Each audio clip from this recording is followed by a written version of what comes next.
Silicon Valley, technology, art, green, and sustainability.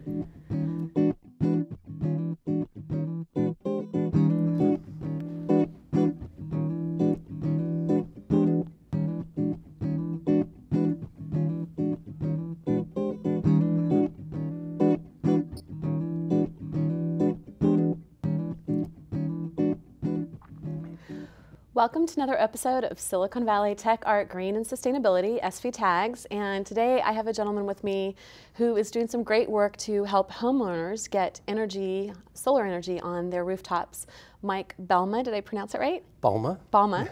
And it is SunWork Renewable Energy, Yep. and otherwise SunWork. And you know, it seems like an interesting company, but before we go there, give the audience a little background on you and what you do and where you come from. And Sure. yeah. I actually studied solar 30 plus years ago and did research at SRI, but then I went back to get a business degree. And for people that don't know, SRI is Stanford Research Institute. Yeah. It used to be, now they don't call it that anymore because Stanford doesn't let them. At any rate, so doing technical and economic analysis of renewables, you know, way back then.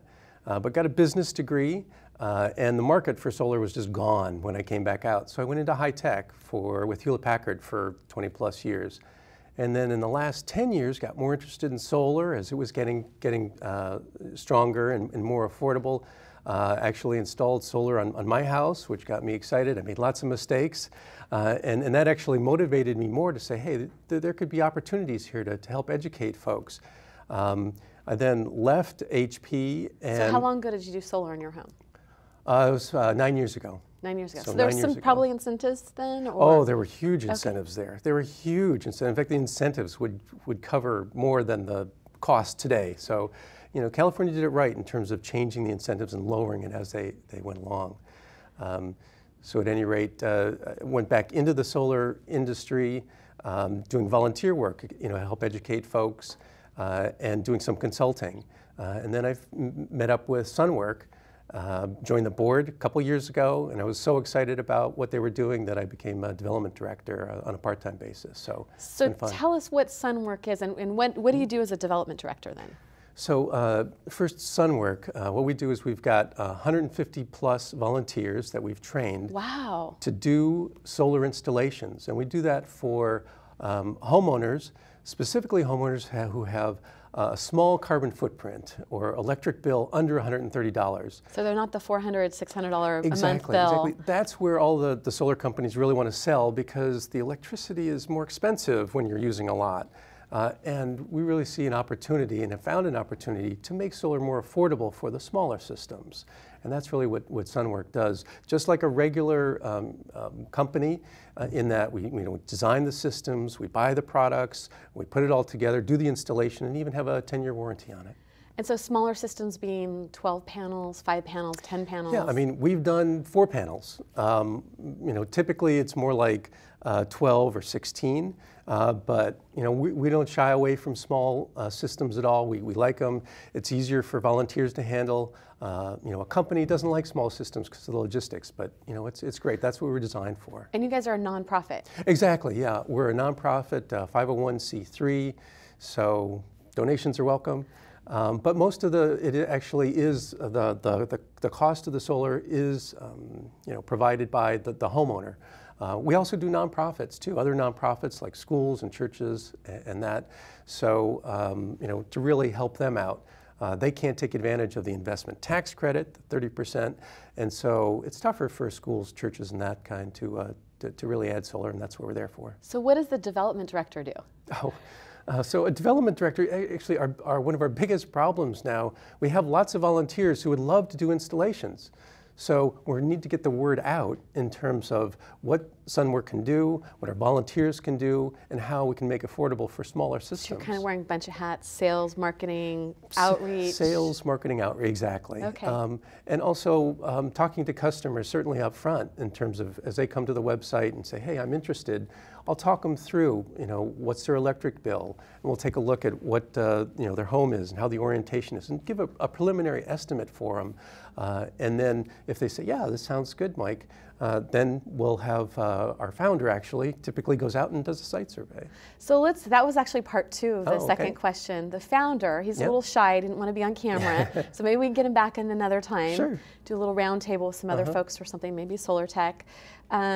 Tell us why he decided to start the business. He worked for Solar City for a while? He worked for Solar City, and actually he got the idea for SunWork while he was at Stanford.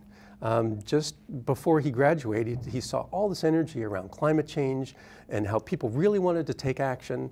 And the key model he was looking at was Habitat for Humanity, where, you know, if you can get a group of people over the weekend to help build a house, well, certainly you could help put up some solar systems, solar panels.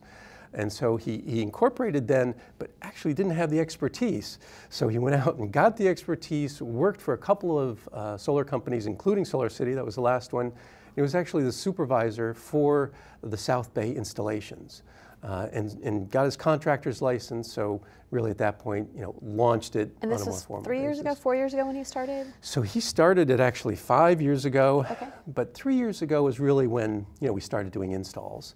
The first 2 years were an incubation, you know, as they say in Silicon Valley. So, and on your website it talks about volunteer program, and I think 4 people at one time or Right. more. Tell us about the program. How does that work? So as you Training say, and- right now we do limit it to 4 volunteers per job, and we're doing about a installation that? a week.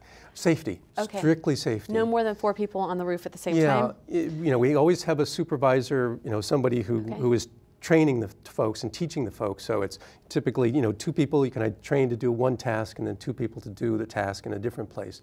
More than that, on a roof, you know, it's really all about safety. There are some larger jobs that have flat roofs, and we might explore larger folks, larger teams at that point. But And I right guess now that's weight bearing, right? Deciding how many people can be. And there's that, but it's more just managing volunteers on a roof. You want to be safe. And so the volunteer program, we do also have training, in-class training. So there's a 3-hour in-class training where they really learn the fundamentals of solar in terms of how it works and what the components are that they'll be installing, and then a lot on safety. And then the second part of the training really is how do you install the panels? How do you install the roof jacks that support the panels? How do you bend conduit in clean, and safe manner? And then install the inverters. So all the basic components of a we're going to solar bring up system. 2 slides right now too. I actually, I should have brought one up earlier. This is the markets that you serve. Tell us about this. You got homeowners and nonprofits, and then we can put post that up, or you have it available for people as well. We can pull that back down. So the homeowners and nonprofits. So for homeowners, we don't have an income criteria, but we have is how much electricity you're using. So we're really supporting those folks with a low carbon footprint, folks that have an electric bill under $130. Also, if they are in a care program for low-income folks, then we don't have a limit in terms of the amount of electricity. So typically, is it a house size too is going to have a larger footprint than a small, like if you have a condo or a townhouse, or do you do that? Would you have a smaller footprint than someone that has a 3,000-4,000 square foot house? Well, certainly, the square footage oftentimes matter, but the behavioral aspects are just as big a component. Have you changed all your light bulbs out? Have you gotten rid of the second refrigerator? Do you turn all the lights out? And all those behavioral things are just as big, oftentimes. So those are the things. So we don't do as many multi-unit family unless there's a low income, in a nonprofit situation. So it's mainly single family homes right now. So let's pull that other slide up too really quickly. And this one is about the volunteer training. So this is kind of got an outline of what we were talking about. And on your website, do you have a schedule of when people can go to these trainings, or is it just kind of, you pull that down now too? So we have trainings about twice a year. Okay. We had one in October, and we'll probably have one in the late springtime. So we don't have it scheduled right now, but it will be up there certainly. And certainly following us on Facebook can help. And if you're interested, just send an email to info@sunwork.org, and we'll get you on the volunteer list. And we have a list basically that we'll send out and say, hey, we're going to have it in another 3 weeks. It's this weekend. Can you make it? Blah blah. So if we had an SVTAGS training, we could do a special additional one.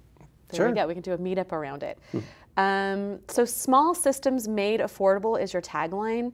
And so what is the ROI on the solar for people and then for the nonprofits? And I guess we have another slide here too, which is a great slide about PG&E. Let's pull that up. And this, you'll probably make this available to people, but you get the tier 1, tier 2, tier 3, tier 4, tier 5. I hate to say that I'm actually in the tier 5. Uh-oh.